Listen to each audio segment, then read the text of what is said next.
अरे कमला, कहाँ से ढूंढ कर लाई इस चांद के टुकड़े को? वारी जाऊं मैं तो। बस करो काकी, अब नजर लगाकर ही मानोगी क्या मेरी बहू को? अब शिवानी जा बेटा, भाभी को अंदर ले जा। हाय हाय, कैसी है रे तू कमला? अरे बड़े बूढ़ों की नजर नहीं, आशीर्वाद लगता है, समझी?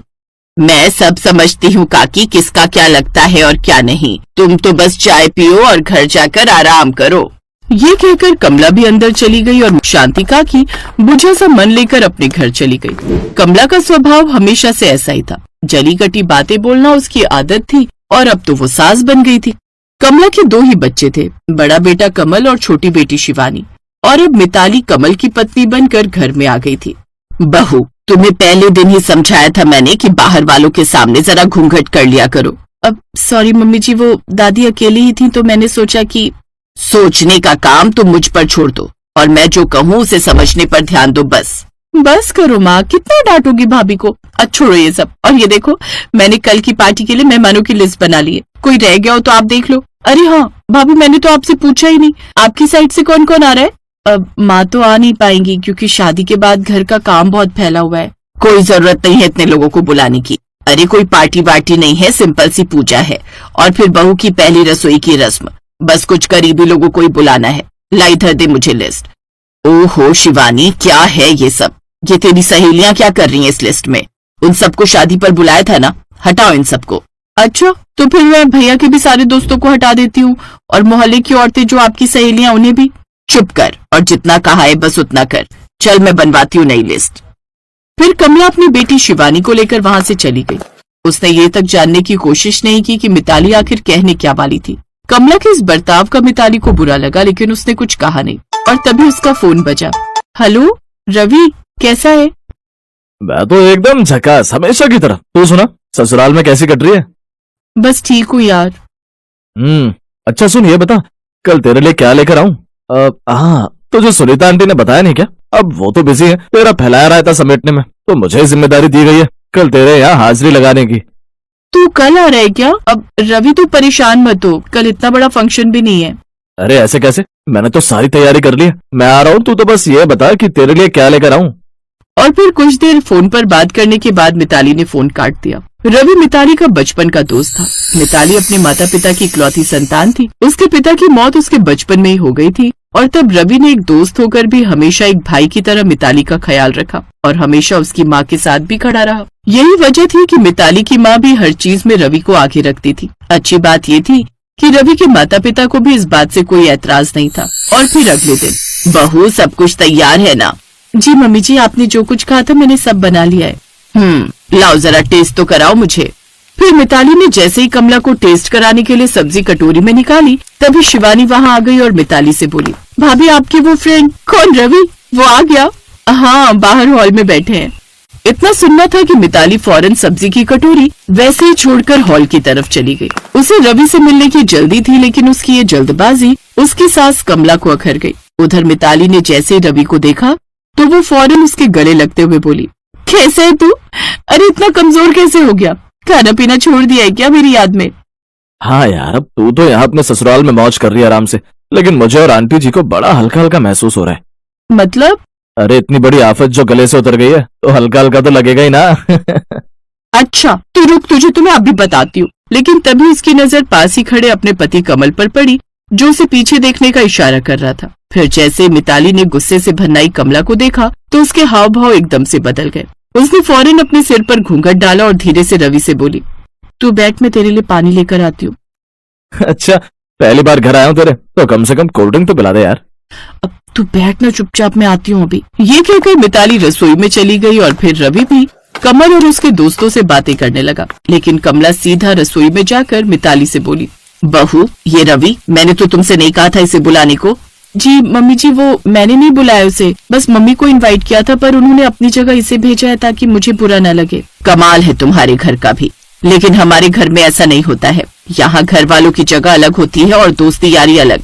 मम्मी जी, रवि हमारे घर के सदस्य जैसा ही है। पापा के जाने के बाद वो हमेशा हमारे साथ खड़ा रहा है और मेरी मम्मी उसे अपने बेटे जैसा ही मानती हैं। अरे पर बेटे जैसा मानने में और बेटा होने में फर्क होता है कि नहीं? अब तुम खुद ही सोचो। बाहर सारे रिश्तेदारों को तो यही पता है ना कि तुम्हारा कोई भाई नहीं है, फिर यूं उस लड़के से गले लग जाना, हंस हंस कर बातें करना, पता नहीं क्या सोच रहे होंगे सब। कुछ तो हमारी इज्जत का ख्याल रख लिया होता बहू। पर मम्मी जी, रवि तो हमारी शादी में भी था। मुझे लगता है कि अब तक तो उसे सब जान गए होंगे, और अगर नहीं जानते तो आप उन सबको बता दीजिए ना कि रवि हमारा खास है। देखो बहू, वो लड़का तुम्हारा खास पहले रहा होगा। अरे भाई, मैंने अपनी शिवानी को मना कर दिया उसकी सहेलियों को बुलाने के लिए, तो फिर तुम्हारे उस दोस्त को कैसे आने दूं? और फिर कमल को भी तो ये सब बुरा लग सकता है। अब इन्हें रवि के बारे में सब पता है और उन्हें कोई भी दिक्कत नहीं है उसकी और मेरी दोस्ती से। ओफो, और कितनी बहस करोगी तुम? बात साफ है बहू, अभी आ गया है तो कुछ खिला पिला कर भेजो उसे, लेकिन आगे से ध्यान रखना, ये ससुराल है तुम्हारा और यहाँ तुम्हारा ये दोस्त नहीं आएगा। कमला ने फरमान सुना दिया था, लेकिन इस बार मिताली से बर्दाश्त नहीं हुआ। उस वक्त मेहमानों की वजह से वो चुप रह गई, लेकिन रात को उसने इस बारे में अपने पति कमल से बात की। हाँ तो मत बुलाना ना आगे से, दिक्कत क्या है? क्या? पर क्यों? क्या आपको भी लगता है कि मेरे और रवि के बीच में कुछ? नहीं नहीं, मैं ये सब नहीं सोच रहा, डोंट वरी। बट अगर माँ को उसका आना नहीं पसंद तो रहने दो ना। जब मायके जाना तो मिल लेना उससे, या फिर कहीं बाहर मिल लिया करना। लेकिन मैं क्यों उससे छुप कर मिलूं? देखो मिताली, ये मसला इतना बड़ा भी नहीं है जितना तुम इसे बना रही हो। बस इतना याद रखो कि इस घर में होता वही है जो माँ कहती है। तो आई थिंक अब और कुछ कहने की जरूरत नहीं है मुझे। अपने पति से भी मिताली को नाउम्मीदी ही हासिल हुई, तो हार मानकर उसे इस बारे में अपनी माँ से बात करनी ही पड़ी। और फिर, ठीक है बेटा, तू चिंता मत कर, मैं आगे से रवि को नहीं भेजूंगी तेरे घर। और सुन, तू परेशान मत हो, ससुराल जाकर बहुत कुछ बदल जाता है, धीरे धीरे आदत हो जाएगी तुझे। मिताली ने अपनी सास की बात मान तो ली थी, लेकिन उसे ये सब करके बिल्कुल भी अच्छा नहीं लग रहा था। और फिर एक दिन मिताली के फोन पर रवि का कॉल आया। हेलो? क्यों रे क्वीन एलिजाबेथ, मैं तेरे घर क्यों नहीं आ सकता? पर तुझे मेरे घर आना क्यों है, ये तो बता पहले। मैंने अपने लिए लड़की पसंद कर ली है, बस उसी से मिलवाना था तुझे। सच? और तू ये बात अब बता रहा है मुझे? क्या करता, आंटी ने तुझे फोन करने को मना किया था। मुझे लगा था कि तू ससुराल में बिजी होगी, बट अभी जब उन्होंने तेरे घर जाने को भी मना कर दिया तो मुझे लगा कि कुछ तो झोल है। चल जल्दी बता मुझे क्या बात है। अरे कुछ नहीं, तू घर पर ही रुक, मैं अभी इनके साथ आ रही हूँ। और सुन, फटाफट से मेरे फेवरेट रसगुल्ले लेकर आजा, साथ में खाएंगे। ये कहकर मिताली ने फोन काट दिया और तुरंत कमल को फोन लगाने लगी, लेकिन कमल फोन ही नहीं उठा रहा था। तभी कमला किसी काम से उसके कमरे में आई और उसे परेशान देखकर बोली, अरे ऐसी भी क्या आफत पड़ी है, जब मिस कॉल देखेगा तो कर लेगा ना वापस से। जाओ तुम रसोई में जाकर। मम्मी जी, मुझे अभी घर जाना है। अकेले जाओगी? ऐसा भी क्या हो गया है? माँ ने बुलाया, कुछ जरूरी काम है, शाम तक आ जाऊंगी। ये कहकर मिताली ने अपना पर्स उठाया और घर से निकल गई। लेकिन कमला कहाँ शांत रहने वाली थी, वो भी मिताली के पीछे पीछे चल दी और इत्तेफाक से अपने घर से कुछ दूरी पर ही मिताली रवि से टकरा गई। वो हलवाई की दुकान से उसके लिए रसगुल्ले ले रहा था। रवि को देखकर मिताली ने ऑटो रुकवाया और रवि के पास चली गई। फिर कुछ देर बातें करने के बाद वो रवि के साथ ही मोटरसाइकिल पर बैठकर निकल गई। ये सब देखकर कमला का पारा 7वें आसमान पर पहुंच गया। और फिर, अब बस बहुत हो गया, घर में आने से मना किया तो बाहर रंगरलियां शुरू हो गई। अब तो कुछ करना ही पड़ेगा मुझे। गुस्से से भन्नाई कमला मिताली के घर की तरफ बढ़ने लगी और फिर मिताली के घर पर, जहाँ रवि, मिताली और मिताली की माँ के अलावा 2 लोग और भी थे, जिन्हें देखकर कमला बुरी तरह चौंक गई। शिवानी, तू यहाँ क्या कर रही है? और कमल, तू भी यहाँ है?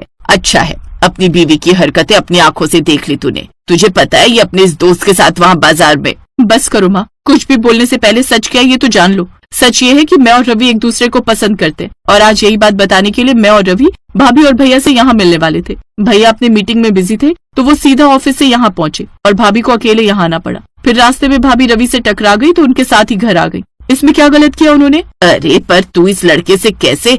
मम्मी जी, मेरा दोस्त रवि एक सॉफ्टवेयर इंजीनियर है, महीने के लाखों कमाता है ये, और वो हमारी शिवानी को हमेशा खुश रखेगा, इस बात की गारंटी मैं लेती हूँ। ये सब सुनकर कमला गहरी सोच में डूब गई। और फिर कुछ देर बाद, हाँ तो माँ, क्या सोचा आपने? अब सोचना क्या है, जब लड़का इतना अच्छा है तो। रवि बेटा, कहा सुना माफ करना बेटा, और कल ही सब परिवार घर आना, ठीक है? साथ बैठकर आगे की बात करेंगे। और बहू, चलो बेटा, घर जाकर दामाद जी और उनके परिवार के स्वागत की तैयारियां भी तो करनी है। कमला के बदले सुर देखकर सभी मुस्कुराने लगे, लेकिन मिताली सबसे ज्यादा खुश थी, क्योंकि अब वो अपने दोस्त को जब चाहे अपने ससुराल बुला भी सकती थी और उसका अच्छे से स्वागत भी कर सकती थी।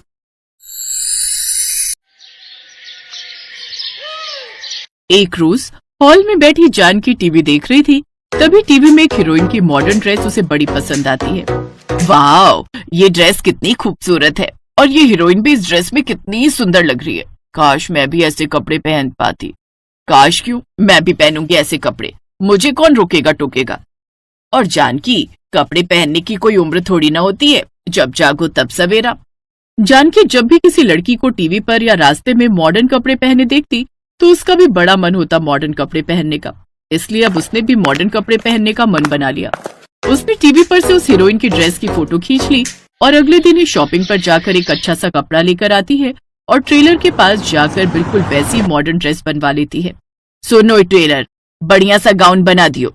जी जी जी मैडम। उसके वहां से जाते ही टेलर कहता है, न जाने ये आजकल की औरतों को भी क्या हो गया है, फैशन के नाम पर कुछ भी पहन लेती हैं, अपनी उम्र का लिहाज तक नहीं करती। बूढ़ी घोड़ी लाल लगाम। अब जानकी देवी मॉडर्न ड्रेस पहनने लगी। लग रही है ना अंकुर बेटा, अब तुम्हारी माँ एकदम मॉडर्न। ये देख उसका बेटा भी हंसने लगता है। ऐसे कुछ समय बीत जाता है और जानकी के बेटे अंकुर की शादी रूपाली नाम की लड़की से हो जाती है। अपनी सास का मॉडर्न पहनावा देखकर तो रूपाली भी हैरान थी।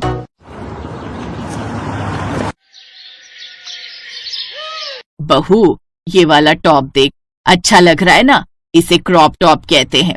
आज अपनी सहेली के साथ सरोजनी गई थी, वहीं से लाई हूँ। जी माँ जी, लेकिन ये कुछ ज्यादा ही छोटा नहीं है, मेरा मतलब है मेरी छोटी बहन भी इतना छोटा टॉप नहीं पहनती। अरे तू क्या जाने बहू आजकल का फैशन, तू ठहरी सूट साड़ी पहनने वाली। रूपाली चुप हो जाती है। ऐसे ही समय बीतता है। एक रोज गांव से हरिया काका का फोन अंकुर को आता है। अंकुर बेटा कैसे हो? अरे वैसे मैंने तुम्हें ये बताने के लिए फोन किया था कि अगले हफ्ते मेरी बेटी की शादी है। अच्छा, और तुम सबको जो है सपरिवार गांव आना है? जानकी बहन जी को भी लेते आना। अच्छा, एक अरसा हो गया उनको भी गांव आए हुए। बहुत बहुत मुबारक हो काका। और हाँ, हम सब पिंकी की शादी में जरूर आएंगे। मैं आज ही ऑफिस जाकर छुट्टी के लिए अप्लाई कर देता हूँ। शाम को ये बात अंकुर अपनी माँ को बताता है। क्या, गांव में शादी उस हरिया की बेटी की? फिर तो मुझे शॉपिंग के लिए कुछ कपड़े लेने होंगे और साथ में सैंडल और ज्वेलरी भी। ठीक है माँ, ये रखो 50,000 रुपए, अपने लिए कुछ बढ़िया से कपड़े ले लेना। और हाँ, रूपाली को भी उसकी पसंद का कुछ दिलवा देना। अगले दिन जानकी अपनी बहू के साथ शॉपिंग पर जाती है। जहाँ रूपाली अपने लिए साड़ी और कुछ सूट पसंद करती है तो वहीं जानकी सोच में पड़ जाती है। शादी में साड़ी और गाउन तो आजकल हर कोई पहनता है, फिर मैं ऐसा क्या पहनूं कि सबकी नजरें बस मुझ पर ही हो। कुछ तो ऐसा अलग सा पहनना पड़ेगा। जानकी अपनी बहू को शॉपिंग कराने के बाद घर भेज देती है और फिर अपने लिए शॉपिंग करने लगती है। शॉपिंग करते हुए उसकी नजर शॉर्ट ड्रेस पर जाती है। वाह, ये ड्रेस तो बड़े कमाल की है और मुझ पर खिलेगी भी खूब। ये ड्रेस पहनूंगी तो शादी में मैं ही छाई रहूंगी। शादी में सूट, गाउन, साड़ी, लहंगा तो सब पहनते हैं, लेकिन शॉर्ट ड्रेस तो शायद ही कोई पहनता हो, और उसके साथ ये हाई हील। वाह वाह वाह, क्या कमाल की लगूंगी, और तभी तो गांव वालों को पता लगेगा कि मैं शहर से आई हूँ। ये सोचकर जानकी खुद के लिए शॉर्ट ड्रेसेस ले लेती है। 3 दिन बाद सभी घर वाले शहर से गांव आ जाते हैं। उसका ये रूप देख सभी गांव वाले हैरान थे। देखो तो कैसे सबकी नजर मुझ पर टिकी हुई है, इसका मतलब मैं लग रही हूँ ना एकदम पटाखा। माँ जी, ये आपने क्या पहन लिया? सभी लोग आपको देखकर आपका मजाक बना रहे हैं। चुप कर बहू, मेरा जो जी में आएगा मैं वो करूंगी। और तुझे शौक है साड़ी पहनकर बहन जी दिखने का? मुझे कोई शौक नहीं है, मैं तो मॉडर्न दिखना चाहती हूँ। और मैं अच्छे से जानती हूँ तू मुझसे जलती है, क्योंकि तेरी सास तुझसे ज्यादा मॉडर्न जो लग रही है। ये कहकर जानकी गांव घूमने निकल पड़ती है। गांव की औरतें और आदमी जानकी को ऐसे देखकर बातें करने लगती हैं। हे राम, इस बेशरम ने कैसे कपड़े पहने, इसे तो जरा भी शर्म नहीं है। अरे शर्म होती तो ऐसे ना घूम रही होती रुमाल जैसे कपड़े पहनकर। शहर जाकर तो ये जानकी कितनी बेशरम हो गई है। बेशरम सास। जानकी उनकी ये सब बातें सुन तो रही थी, लेकिन फिर भी वो उनकी सब बातें इग्नोर करके वहां से चली जाती है। जानकी को किसी की परवाह नहीं थी, वो तो अभी भी वैसे ही कपड़े पहनकर गांव भर में घूमती, लेकिन रूपाली को उनकी ये सब बातें पसंद नहीं आती। मुझे तो डर है कहीं माँ जी पिंकी की शादी में भी ऐसे ही कुछ पहनकर ना घूमे। अगर ऐसा हुआ तो गांव में हमारी नाक कट जाएगी। पहले ही गांव के लोग माँ जी को देखकर बातें बना रहे हैं। नहीं माँ, उस दिन ऐसा कुछ नहीं पहनेंगी, मुझे विश्वास है। फिर ऐसे ही पिंकी की शादी का दिन भी आ जाता है। शादी वाले दिन भी जहाँ सभी औरतें सूट और साड़ी में होती है। यहाँ तक कि उसकी बहू ने भी साड़ी पहनी थी। तो वहीं Janki short dress, high heel और आंखों पर काला चश्मा पहनकर वहां आती है और मन ही मन सोचती है इस पार्टी में सबसे अलग तो मैं ही लग रही हूँ। देखो तो सब कैसे कपड़े पहनकर आई हैं। तभी हरिया अंकुर से, बेटा ये तेरी माँ जो है उन्होंने कैसे कपड़े पहने हुए हैं? रूपाली बहू, कम से कम कुछ तो समझा अपनी सास को। ये सुनकर अंकुर को बड़ा गुस्सा आता है और वो जानकी से जाकर कहता है, माँ कम से कम आज तो मेरी लाज रख लेती। आपने तो एक बार भी नहीं सोचा मेरे बारे में, और ऐसे कपड़े पहनकर आप शादी में आ गई। चुप कर तू, तुझे कुछ नहीं पता इस फैशन के बारे में। अब तो ऐसे ही कपड़ों का जमाना है, और तेरी माँ शहर से आई है, कोई गांव की गवार नहीं है जो ये सब कपड़े पहने। माँ जी, कपड़े पहनने में कोई परेशानी नहीं है, लेकिन कपड़े भी माहौल के हिसाब से पहने जाए तो ही ठीक लगते हैं। बिल्कुल सही कहा बहू। और भाभी, कपड़ों से इंसान मॉडर्न नहीं बनता, बल्कि अपनी सोच से मॉडर्न बनता है। ऐसा नहीं कि मुंह उठाए जो मर्जी पहन लिया। अरे कुछ तो समाज का और जगह का लिहाज रखना चाहिए। उन सब की बातें सुनकर जानकी को अपनी गलती का एहसास होता है और फिर वो साड़ी पहन कर आती है और खुशी खुशी शादी के सब फंक्शन में हिस्सा लेती है। और अब से वो मॉडर्न कपड़े पहनने छोड़ देती है और उसी हिसाब के कपड़े ही पहनती है।